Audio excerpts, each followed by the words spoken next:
Okay. Well, I found out last year that I was diagnosed with cancer, and when I first found out, I was actually pretty surprised. And then I kind of, I'm a reasonable person, so I tried to reason it out inside my head. And I was just getting ordained, so I figured, higher level, higher devil. So I knew that God would get me through it because He didn't get me all the way to this point just to die from cancer. So to me, logically, this was just a bump in the road. So and the doctors were always like concerned, and they were worried because it was a very serious type of cancer that was very aggressive, and anything that they were giving me wasn't working. But my hope in God was what kept the tumor growing out instead of into my body.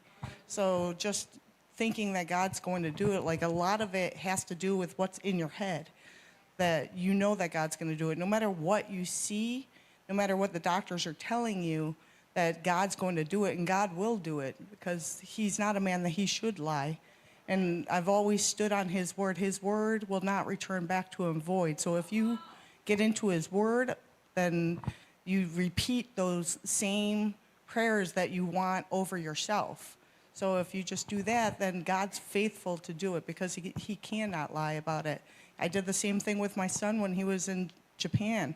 He was facing 65 years in prison, and they were interrogating him and going through all these different things. And through the grace of God, He's the one that made it possible for him to come home through God's word, just repeating it over and over and over again.